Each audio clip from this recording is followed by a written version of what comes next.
दोस्तों, किस्मत का धन या गड़ा हुआ खजाना सिर्फ उसे ही मिलता है जो छल कपट से परे है या फिर जिसके पूर्वज उसके लिए खजाना छोड़ करके गए हैं। यदि आपको यह पता चले कि अमुक भूमि के नीचे खजाना है तो भी आप उसे हासिल नहीं कर सकते हैं जब तक कि आपका मन निर्मल और आपका उद्देश्य सही नहीं है।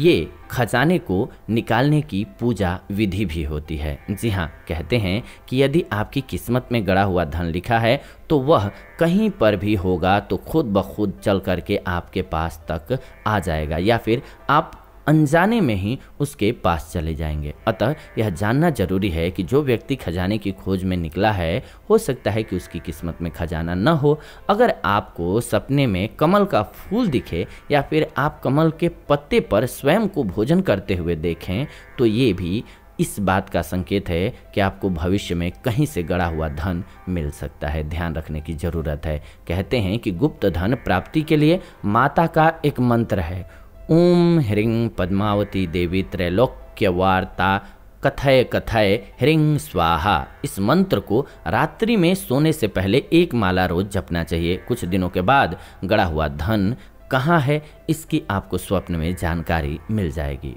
रावण संहिता के अनुसार सपने, शकुन और स्वर विज्ञान के माध्यम से व्यक्ति को ये संकेत मिल जाते हैं कि उसे सोने के जेवरातों से भरा हुआ चांदी का घड़ा या खजाना मिल सकता है। कहते हैं कि कुछ लोगों को सपने में अक्सर सफ़ेद सांप या फिर जलता हुआ दीपक दिखाई देता है। इसका मतलब यह हुआ कि उनके लिए कोई खजाना गाड़ कर गया है, जो कि संकेत दे रहा है। रावण और वाराह संहिता के अनुसार अगर आपके भाग्य में गड़ा हुआ धन मिलना लिखा है तो आपको सपना आएगा। इस सपने में जिस स्थान पर धन गड़ा हुआ है वहाँ सफ़ेद नाग दिखाई देगा। ऐसी संभावना होती है कि आपके पितरों ने सफ़ेद नाग के रूप में दर्शन दे करके उस जगह का पता बताया है जहाँ उन्होंने आपके लिए धन गाड़ करके रखा होगा। ये सफ़ेद नाग रूपी पितर उस खजाने की रक्षा करते हैं। सपने में अगर आपको पुराना मंदिर, आभूषण से भरा हुआ बॉक्स, शंख और कलश जैसी चीज़ें दिखाई दे तब भी समझिए कि आपके भाग्य में अचानक कहीं से पैतृक संपत्ति मिलने के योग हैं। यदि कोई सपने में देखे कि उस पर कानूनी मुकदमा चलाया जा रहा है जिसमें वह निर्दोष छूट गया है तो उससे अतुल धन संपदा की प्राप्ति होती है। कहीं जाते समय नेवले द्वारा रास्ता काटना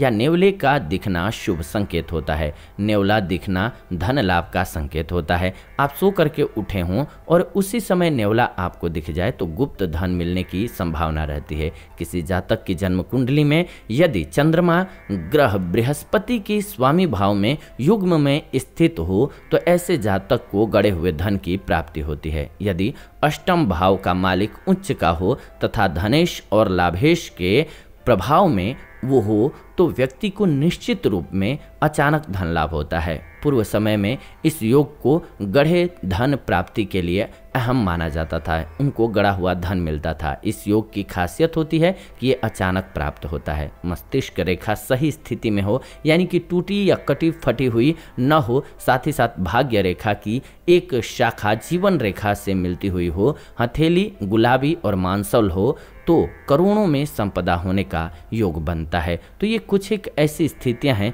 जिसमें पता चल सकता है कि करोड़ों का खजाना किसी के हाथ लगेगा या नहीं लगेगा। तो ये आज की वीडियो रही आप सभी के लिए। ऐसी ही नई वीडियो हम इस चैनल के माध्यम से लेकर के आते रहते हैं। ऐसी नई वीडियो के लिए चैनल को सब्सक्राइब करके बेल नोटिफिकेशन को ऑन कर लीजिए ताकि नई वीडियो जब भी हम लाएं नोटिफिकेशन आपको सबसे पहले मिले। वीडियो को लाइक कर दीजिए, शेयर कर दीजिए व्हाट्सएप पे, फेसबुक पे, ताकि अन्य लोगों को भी मिल सके। फिलहाल आज के इस वीडियो को इतना ही रखते हैं, विदा लेते हैं आज की इस वीडियो से। जुड़ेंगे नई वीडियो में, तब तक आप सभी खुश रहें, आनंदित रहें, प्रेम से कमेंट में लिखें ओम नमः शिवाय, हर हर महादेव।